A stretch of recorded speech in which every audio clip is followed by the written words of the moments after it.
Hey guys, I'm so sorry for not posting yesterday.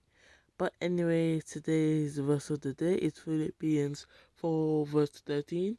I could do all things through him who gives me strength. Amen.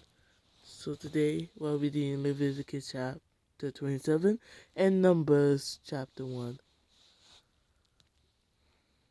Leviticus chapter 27. The Lord said to Moses, "Speak to the Israelites and say to them, if anyone makes a special vow to dedicate a person to the Lord by giving the equivalent value, set the value of a male between the ages of 20 and 60 at 50 shekels of silver according to the sanctuary shekel. For a female, set her value at 30 shekels. For a person between the ages of 5 and 20, set the value of a male at 20 shekels and of a female at 10 shekels.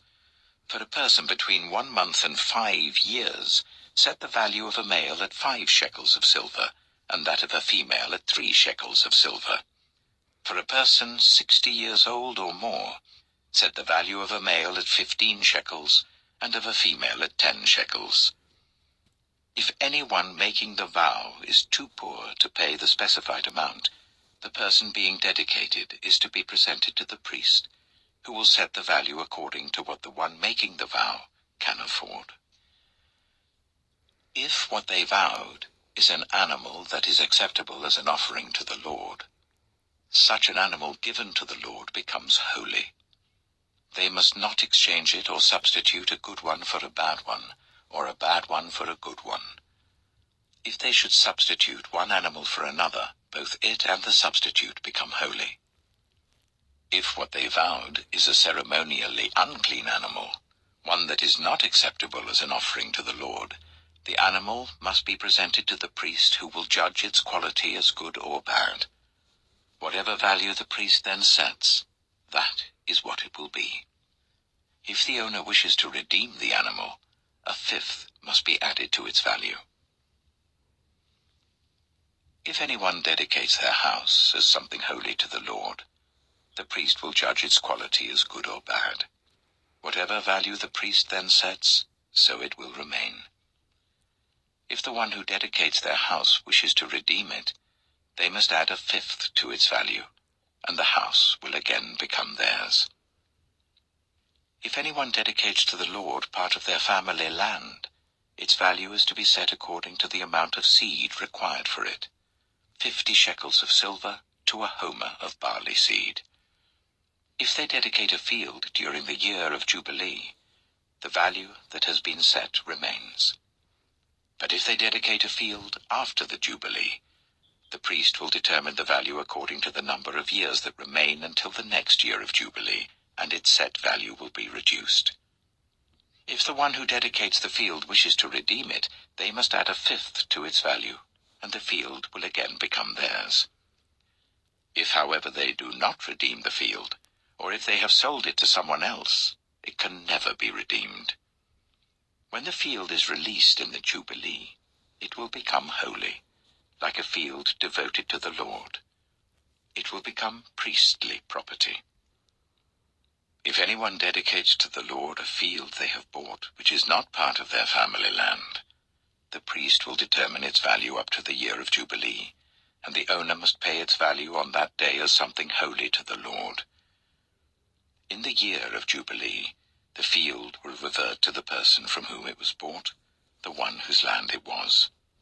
Every value is to be set according to the sanctuary shekel, 20 gerahs to the shekel. No one, however, may dedicate the firstborn of an animal, since the firstborn already belongs to the Lord. Whether an ox or a sheep, it is the Lord's. If it is one of the unclean animals, it may be bought back at its set value, adding a fifth of the value to it. If it is not redeemed, it is to be sold at its set value. But nothing that a person owns and devotes to the Lord, whether a human being or an animal or family land, may be sold or redeemed. Everything so devoted is most holy to the Lord. No one devoted to destruction may be ransomed. They are to be put to death. tithe of everything from the land, whether grain from the soil or fruit from the trees, belongs to the Lord. It is holy to the Lord. Whoever would redeem any of their tithe must add a fifth of the value to it. Every tithe of the herd and flock, every 10th animal that passes under the shepherd's rod, will be holy to the Lord. No one may pick out the good from the bad, or make any substitution. If anyone does make a substitution, both the animal and its substitute become holy and cannot be redeemed. These are the commands the Lord gave Moses at Mount Sinai for the Israelites.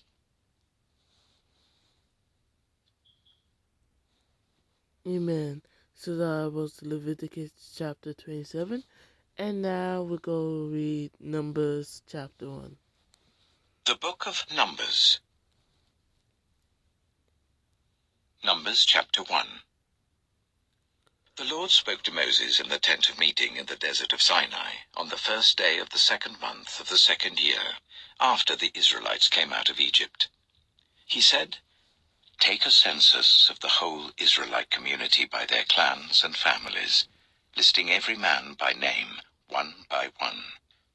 You and Aaron are to count according to their divisions, all the men in Israel who are 20 years old or more, and able to serve in the army. One man from each tribe, each of them the head of his family, is to help you. These are the names of the men who are to assist you. From Reuben, Elizur, son of Shedeur. From Simeon, Shelumiel, son of Zurishaddai. From Judah, Nachshon, son of Amminadab. From Issachar, Nathanael, son of Zuar. From Zebulun, Eliab, son of Helon. From the sons of Joseph. From Ephraim, Elishama, son of Ammihud. From Manasseh, Gamaliel, son of Pedazah. From Benjamin, Abidan, son of Gideoni. From Dan, Ahiezer, son of Ammishaddai. From Asher, Pagiel, son of Ochran. From Gad, Eliasaph, son of Duel. From Naphtali, Ahira, son of Enan. These were the men appointed from the community, the leaders of their ancestral tribes. They were the heads of the clans of Israel. Moses and Aaron took these men whose names had been specified, and they called the whole community together on the first day of the 2nd month. The people registered their ancestry by their clans and families, and the men 20 years old or more were listed by name, one by one, as the Lord commanded Moses. And so he counted them in the desert of Sinai. From the descendants of Reuben, the firstborn son of Israel, all the men 20 years old or more who were able to serve in the army were listed by name, one by one, according to the records of their clans and families. The number from the tribe of Reuben was 46,500. From the descendants of Simeon, all the men 20 years old or more who were able to serve in the army were counted and listed by name, one by one, according to the records of their clans and families. The number from the tribe of Simeon was 59,300. From the descendants of Gad, all the men 20 years old or more who were able to serve in the army were listed by name, according to the records of their clans and families. The number from the tribe of Gad was 45,650. From the descendants of Judah, all the men 20 years old or more who were able to serve in the army were listed by name, according to the records of their clans and families. The number from the tribe of Judah was 74,600. From the descendants of Issachar, all the men 20 years old or more who were able to serve in the army were listed by name, according to the records of their clans and families. The number from the tribe of Issachar was 54,400. From the descendants of Zebulun, all the men 20 years old or more who were able to serve in the army were listed by name, according to the records of their clans and families. The number from the tribe of Zebulun was 57,400. From the sons of Joseph. From the descendants of Ephraim, all the men 20 years old or more who were able to serve in the army were listed by name, according to the records of their clans and families. The number from the tribe of Ephraim was 40,500. From the descendants of Manasseh, all the men 20 years old or more who were able to serve in the army were listed by name, according to the records of their clans and families. The number from the tribe of Manasseh was 32,200. From the descendants of Benjamin, all the men 20 years old or more who were able to serve in the army were listed by name, according to the records of their clans and families. The number from the tribe of Benjamin was 35,400. From the descendants of Dan, all the men 20 years old or more who were able to serve in the army were listed by name, according to the records of their clans and families. The number from the tribe of Dan was 62,700.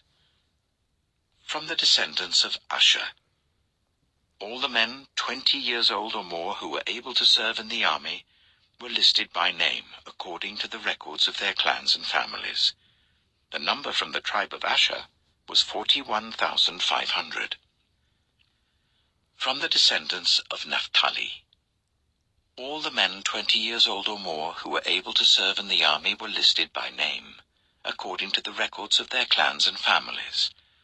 The number from the tribe of Naphtali was 53,400. These were the men counted by Moses and Aaron and the 12 leaders of Israel, each one representing his family. All the Israelites, 20 years old or more who were able to serve in Israel's army, were counted according to their families. The total number was 603,550. The ancestral tribe of the Levites, however, was not counted along with the others. The Lord had said to Moses, "You must not count the tribe of Levi, or include them in the census of the other Israelites. Instead, appoint the Levites to be in charge of the tabernacle of the covenant law, over all its furnishings and everything belonging to it. They are to carry the tabernacle and all its furnishings. They are to take care of it and camp round it. Whenever the tabernacle is to move, the Levites are to take it down. And whenever the tabernacle is to be set up, the Levites shall do it. Anyone else who approaches it is to be put to death." The Israelites are to set up their tents by divisions, each of them in their own camp under their standard. The Levites, however, are to set up their tents round the tabernacle of the covenant law, so that my wrath will not fall on the Israelite community. The Levites are to be responsible for the care of the tabernacle of the covenant law. The Israelites did all this just as the Lord commanded Moses. Amen. So that's Leviticus chapter 27 and Numbers chapter 1. And tomorrow we'll go read Numbers chapter 2. I'm going to go end the video up here. And you guys have a blessed night. Amen.